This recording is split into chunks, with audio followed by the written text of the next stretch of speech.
नमस्कार, मी धनाजी बाळासाहेब जाधव. करवी निवासी श्री महालक्ष्मी अंबाबाईची जी तोफ दर शुक्रवारी दिली जाते त्याची आमच्या घराण्याकडं परंपरागत ती सेवा करण्याचा मान आम्हाला मिळालेला आहे. आणि माझी आत्ता जी माझ्या मते तरी 11वी पिढी आहे. मी माझे वडील बाळासाहेब जाधव, त्यांचे वडील माधवराव जाधव, त्यानंतर त्यांचे वडील चंद्रोजी जाधव, त्यांचे वडील आबाजी जाधव, त्यांचे वडील लोकोजी जाधव, अशी मला आठवते त्या पिढ्या मी सांगितली नावं. त्यामुळं या ज्या करवी होत्या ही जे आमची जी तोफ दर शुक्रवारी उडवली जाते त्याचा मान आमच्या घराण्याकडे पूर्वपास झालेला आहे. त्याचा मला अभिमान आहे. आणि आज सगळ्यात मी ती नित्यनेमानं प्रामाणिकपणे ती पार पाडता आलेलं आहे.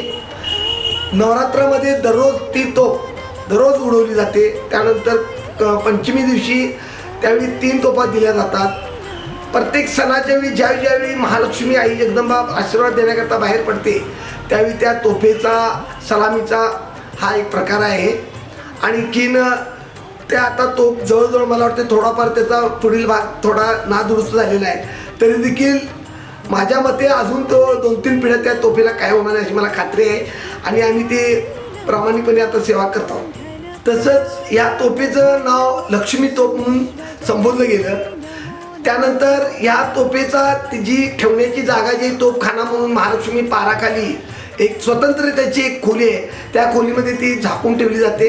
शुक्रवारी बाहेर काढल्यानंतर तिला परत स्वच्छ करून आतमध्ये आत जर त्यामध्ये काही घाण अडकली असेल चिंदी वगैरे ती काढून स्वच्छ करूनच ती तोफ दर शुक्रवारी दिली जाते.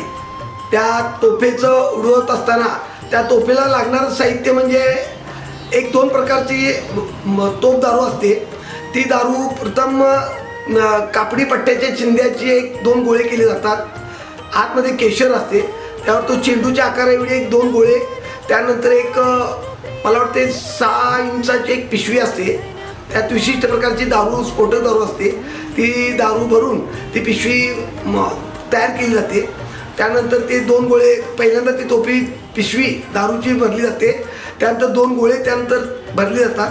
त्यानंतर त्याला एक काठीच्या सहाय्यानं आतमध्ये 1-2 ती ठेचली जाते. आणि त्यानंतर परत आणखीन एक प्रकारची दारू वरती कान्याला भरून ती उडवली जाते.